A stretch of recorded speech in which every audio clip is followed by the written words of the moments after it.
All right. Hello, responders. Welcome to our No More Room in Hell 2 live stream with Jon. I'm going to hand the digital mic over to him very shortly to introduce himself, but we have a bit of housekeeping to handle. First, there will be a small Q&A at the end of the stream for Jon and Art. We will be grabbing questions from the chat, so get them in chat for the end of the stream. Second, please be respectful as Jon is taking his time to be here, so we want to be respectful of that. He's one of my favorite people to talk to, so let's be welcoming and courteous so I get to have him back on the stream. With that, Jon, for those who weren't here during the last live stream, could you please tell us about yourself? Yeah, of course. Hi, everyone.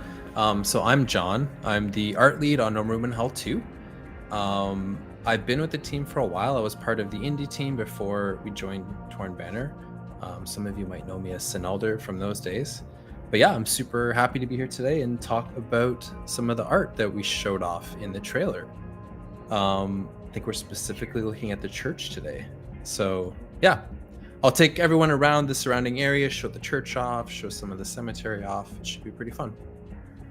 Sounds good. And you were going to actually take us through 2 journeys to the church since we have a bit more time to explore it with just you today, right? Yeah. Excellent. The video's up, ready to start flying around? Absolutely. Looks like we are there and ready to start moving around. So where are we starting at? Yeah, so this is one of the 2 spawn points, and I'm actually in editor, not in the game, so it just lets me kind of fly around and show some of the art off a little bit better. But I do have like a flashlight attached to my camera, so you can kind of get a little bit of an impression of what it will feel like in game.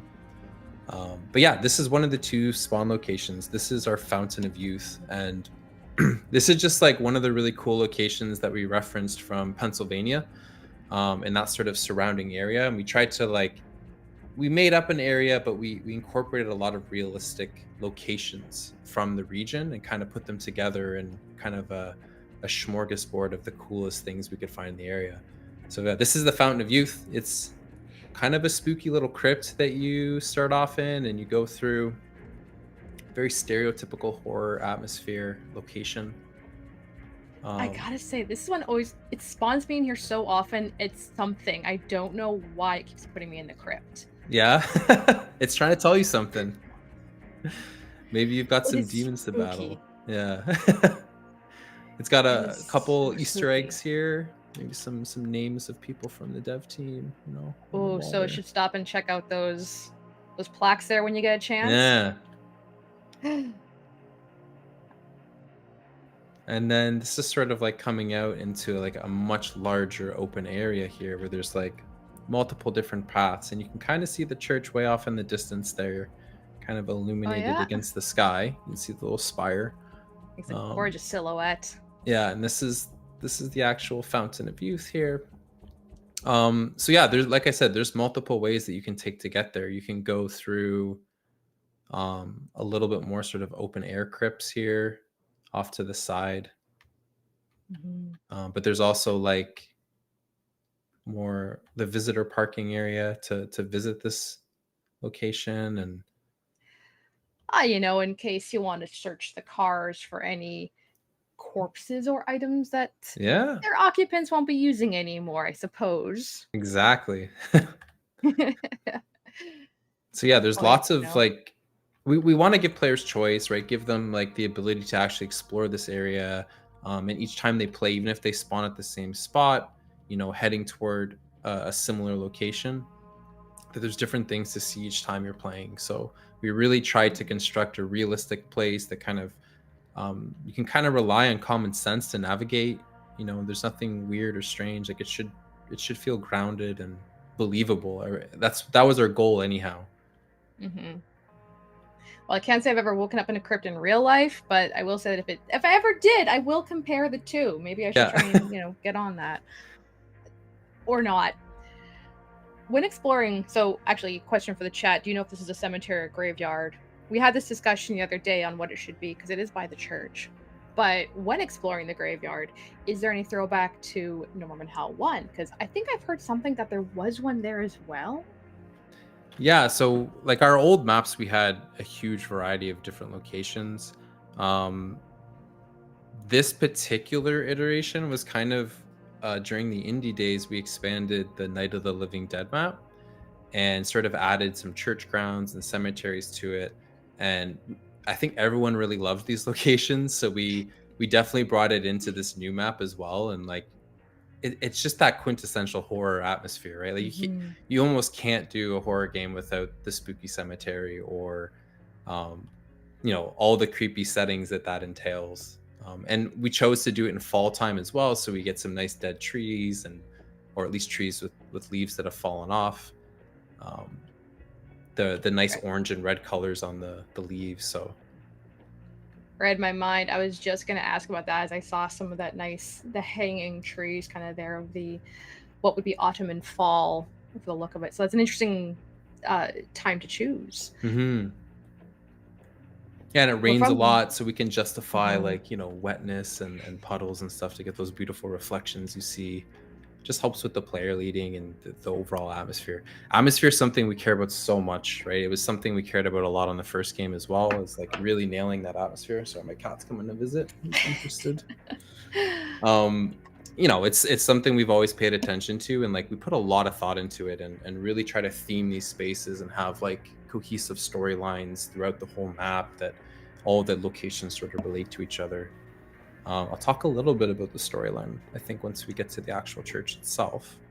Absolutely. So y'all should stick around for that. We're hearing more about that then. With the cemetery, anything else you want to show us, or do you want to show us Spawn 2? Yeah, I can fly Oh, over to the second spawn real quick. don't look at the church. Don't look at the church, Don't look at the everyone. We'll church. show Yeah, that in a close your moment. eyes. Avert. So this is the second spawn through here. So this area, um, like I was saying, we have a cohesive story across the whole map. So I won't spoil too much, but something happened that caused this area to flood and for the river to overflow a little bit.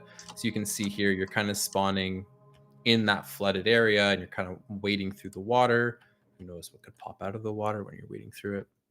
Mm, And we're kind of at this like flooded little sort of tackle shop, like fishing store that's kind of been flooded, the bait shop. and you get to go into it and do a little bit of looting through here. Mm-hmm. Maybe pick up some Oh. worms and stuff to go fishing later if your mission's successful. I mean, worms are also a choice of protein. I don't know Yeah, if I recommend it for anyone else, but if y'all get hungry, desperate there's an times, right? option. Yeah, Yeah. It is an apocalypse. If you're gonna eat worms, an apocalypse is the time to do it. exactly. And then, of course, you can explore in the water. You can kind of go out into the water to check a few things, get through Yeah. there. You slosh through and see more of what was left behind there, along with routes through in this flooded area. Be careful. Yeah, and there's like little paths off to different areas too. We won't go there today, but just a little sneak peek. I think we saw a Hmm. couple of we saw areas from the latest trailer. Well, for the first and second one, so there's some hints. But yeah, like this is where we're trying to build like a realistic graveyard. We've got like a small crematorium over here. Um, that you can investigate, pick up some loot, Get yourself a and little warm. No, yeah, warm up. no, It's no. cold. Yeah, and this is like, I some of the love really that. cool Oh, detailed stuff that we can do with nanite now, where you can see like, a lot of these bricks are just hand modeled. That's stuff you couldn't really do last gen. So it was really yeah. exciting to actually build this stuff and just like go crazy with the huge amount of detail that you can add. Like, before this would have been a flat texture. Now we can actually model it, break some off. Like it's insane what we can do with nanite. Yeah, Nanite, for and for those of those of you, you, oh, sorry, go ahead. I would say nanite, for those of you who don't know, is like new technology that came out in Unreal Engine that just lets you go from like a couple thousand triangles to like a couple million triangles. So it was like a huge explosion for artists, and we were like, so much detail that at first we didn't know how to use it, but we found a way. For those of you who didn't see our blog about it, we do talk about it with Jon and other members of the art team on what it changed about their outlines their processes and what it brings to the world. And we saw it there too, the ability to get that nice detail on bricks Yeah. and pieces. So it's really pulls into that realism and grittiness of No More Room in Hell 2, which is Hmm. fantastic. And back to the gorgeous foliage and trees. Yeah. Y'all, I am actually excited to see this stuff. The church is one of my favorite locations. So I'm so happy we get to talk about it today and overall and see it more because it's like I love exploring it. Yeah. And like, it's another great thing about the tech is like you can do these really crazy detailed trees and stuff, and a lot of our vegetation, like as you're walking through it, it like pushes out of the way, so you can, even though it's dark, if you see some bushes rustling, you're like, oh, okay, there's probably a zombie over there. um Lots of great little like gameplay moments that arise from that. I don't want to talk about gameplay, but that's definitely more art Yeah, oriented. So yeah, that's the art stuff related into there, and we'll get into that another time. I do promise we want to. But like I said, I have someone here who loves art stuff, and I love seeing the way this breaks down. So we are approaching the church. Hopefully, you can hear the capital T and capital C in my voice because it's just to me a beautiful beacon to look out for. As we saw the silhouette earlier in the stream about it, look at how gorgeous it is. The stained glass, the doors, the rated outs, the pieces of it. So, John, take us through the church. Show it off what you'd like to talk about in there. Let's see it. yeah, so I don't know. One thing we really tried to do in this game was sort of like inhabit the minds of the people that would live here in this region, and try to go through their perspective of how they would react to a zombie apocalypse. And obviously, the church is a standout location for this, where they're viewing this event of the zombie resurrection as though it was like a biblical event or a supernatural event, right? So we were trying to be very respectful of those like opinions, and really tried to put ourselves in the shoes of people who would try to be coping with this terrible event, like having loved ones come back from the dead, right? And suddenly attack you. So how are these people reacting to this? What are they feeling? And we're trying to be empathetic toward that, right? And so Mm-hmm. a lot of our prop choices and stuff here were about like, okay, like, if I'm religious, how am I viewing this? Like, do I feel like I've done something wrong to cause this? And like, do I need to repent? And so we tried to set up like, some realistic things that we felt might happen in a church during an apocalypse. We also like we're looking at Bible quotes and stuff like that about zombies in the Bible, and surprisingly, there were a couple cool ones, and people can kind of discover those in the game when they play. But yeah, overall, just trying to get that really like creepy atmosphere, but without going over the top and making people that were using this facility look crazy, right? That's not what we're trying to do. We're trying to keep it grounded, feel realistic, really set up that realistic atmosphere. And one of the macro stories of the map is obviously there's been a lot of casualties from this zombie apocalypse, and from our lore, and so during the early days, they were trying to deal with the flood of bodies, and trying to bury people that have perished. And I can't really quite show people, but there's a bunch of coffins and stuff that will spawn here in the game, kind of randomly. And so that's what all these sort of candles and tarps are. There'll be body bags and coffins all over the floor down here. And the idea is that sort of the priests were giving some last rites before they were burying people outside in the graveyard. And that the light coming through the stained glass. I was joking the other day; those are Jon rays coming through there since we have Jon on the screen. Those of you who might not know, in games though, we do sometimes call those God rays when you see that light coming through there from through the leaves, through windows, or through stained glass. And that way, it just makes it such a lovely look in the church to have that kind of atmosphere there. Yeah. Is this the only level of the church? Are there more? No, so great question. Yeah, there's lots of different levels. So there's different ways into the church. Like that's part of what you're doing is trying to get into the church, and then trying to, without spoiling stuff, you're trying to restore some functionality to get loot, obviously, right? That's the main goal of the player. So lots of different little rooms of, like grief counseling. I think we have an upstairs area as well that has sort of like pews up top here, and the booth where people are controlling sound and audio and lights and stuff like that. Back storage areas. It's a pretty big location, actually, surprisingly. Yeah. It was almost too big at one point, and we had to like trim it back, reduce the size even, because it was taking too long to beat. Oh no. Yeah. I think it's turned out to be a very lovely, as I said earlier for people who were listening, this is one of my favorite locations to see and check out and explore on so many levels.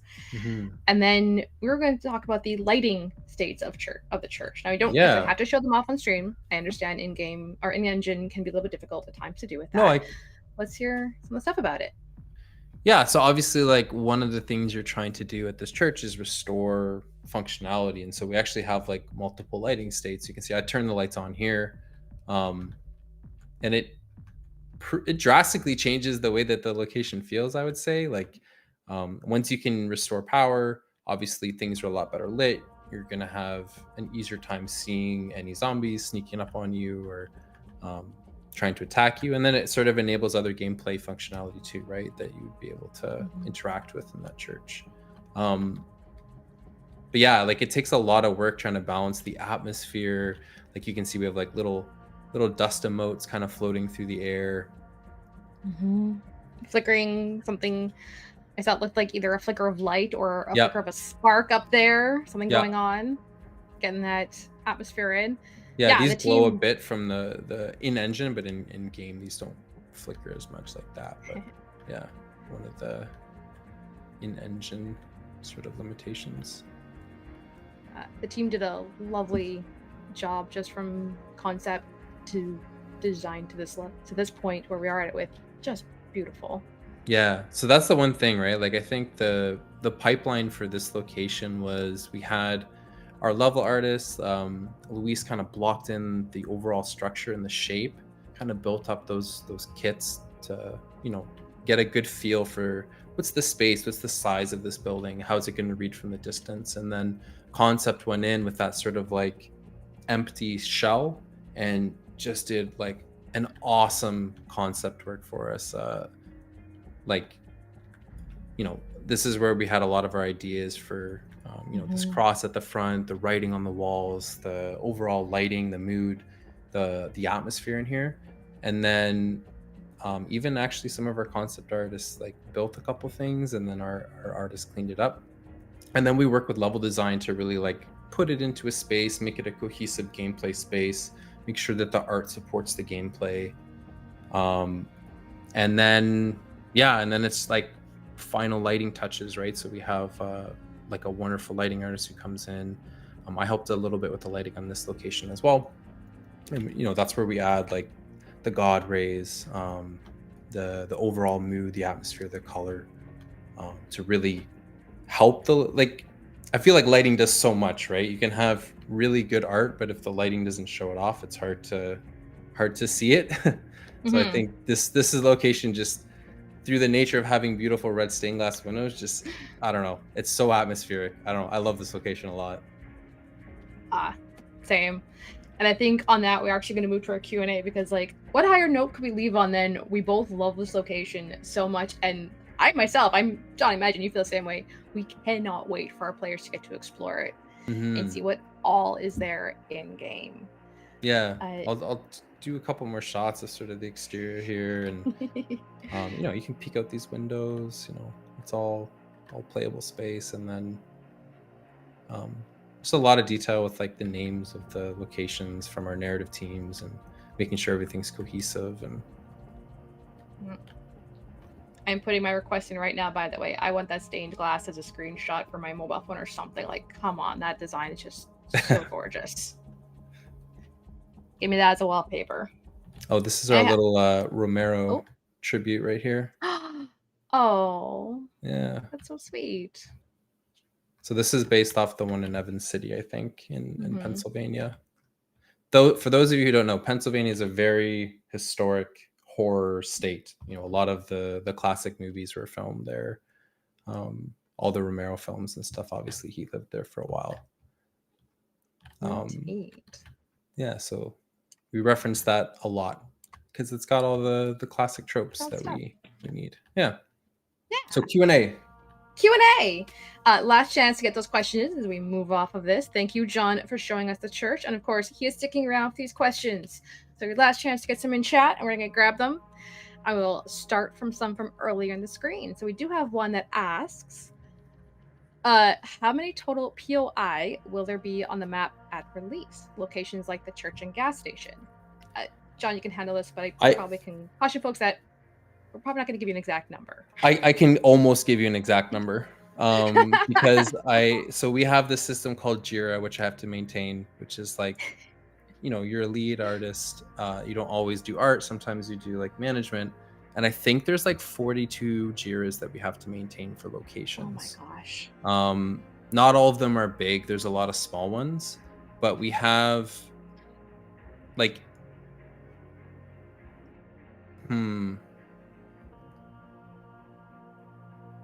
12 large locations, and then we have the power plant itself, which has like a bunch of really big locations. But yeah, like I would say about 40 plus overall, like medium to small locations.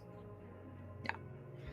So there will be a lot of locations to explore. Get out there and check. A lot of spawn points that'll put you by them to find people and places. So absolutely recommend check out the world. So that was from Goose Salesman, and we have a follow-up from Goose Salesman for a different one of noticing a ton of dark lighting here. Will the player spawn with a flashlight? Or, like in No More Room in Hell 1, they have a lighter and will need to find a flashlight later on or so? Yeah, so we started with the lighter earlier on in production, but eventually we just gave players the flashlight because our world is so big. And we really liked the way that the light kind of cut through the fog and it like allowed you to find your friends a lot easier.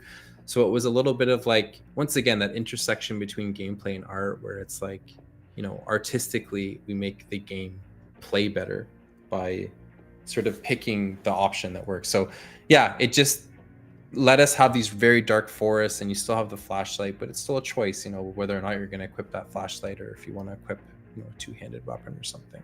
So yeah, you'll start with a flashlight for sure. And then there's other light sources you can find, carry around and stuff like that. One for me. Any idea on when a gameplay showcase will drop? Yes. However, I cannot share that with you. I am so sorry. I know you all want to see gameplay so bad, and I understand. Please be patient with me a little longer, because I really want to do it right. Because like I've said, I love getting to play this stuff. I want you all to see that come through.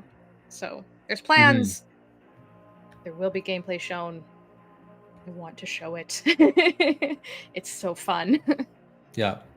Yeah, there's ideas. Alas, I cannot share yet. Soon TM. Soon. No, don't you start that soon TM stuff with me. No. How cramped can we expect this graveyard and spawn area to be with zombies? And as we approach the church, I mean, my thing is it depends on how many zombies you've called to you, but yeah, it's obviously we have systems that can add more or less. How do I say this without spoiling too much? There will be enough that you're nervous. But there that's actually a good way to say that. But this is a bit earlier on in the game because it is the spawn point, so there won't be as many as you see later when you're better equipped, I would say. But you certainly you can't let your guard down. Nope. No, you cannot. You cannot. Is the water infected or we can enter it? No, it's not like the first game where the water infects you. You can enter the water up to a certain height, but because it's fall time, it's still really cold. So hypothermia damage and stuff if you get too deep. But yeah, no, water doesn't infect you or anything in this version anyway. Someone was asking, is this based on NMS silence? Can we answer that, or is it going to have to be a we cannot at this time?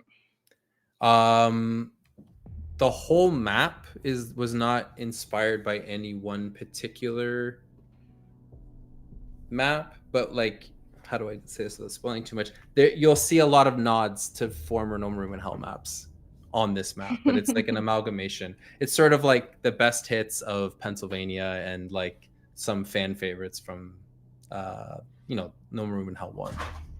Mm-hmm. Like you might recognize a certain farmhouse or something, stuff like that. We do have is there a launch date to the game? Halloween.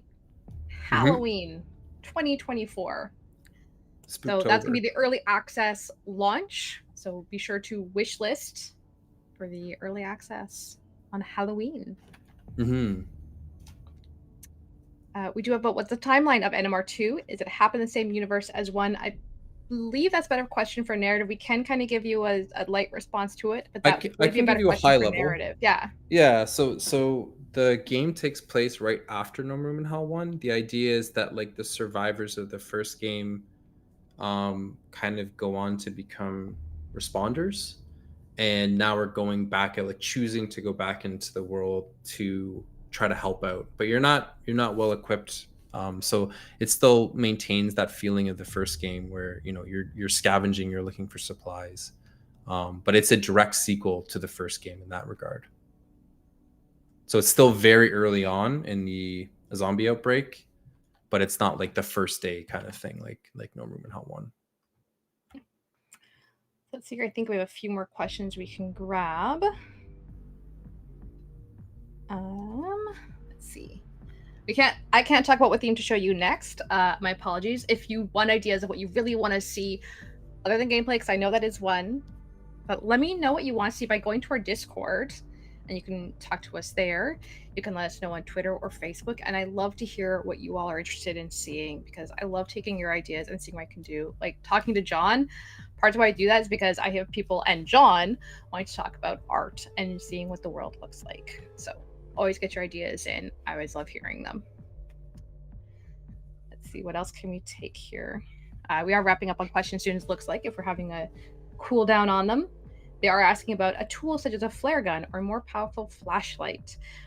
We probably can't talk about tools in the game yet. Sorry. Stay tuned. It's about what we can tell you there. Yeah, wait for the gameplay stream, I would say. Yeah. Does the church have any interactive activities? Of course it does. The whole game does. Okay, that sounds a little smarmy. Yes.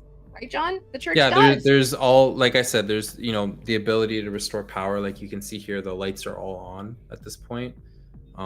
So to do that, there's various activities throughout the church that'll kind of you got to interact with for sure. Yeah. Mm-hmm. All right, we'll probably call it a wrap on that, everybody, for the questions and stuff. If you do have more questions, feel free to still put them in there. I will collect them for other questions to answer later times or in more detail. In the meantime, thank you, Jon, so much for being here with us. Thank you for having me.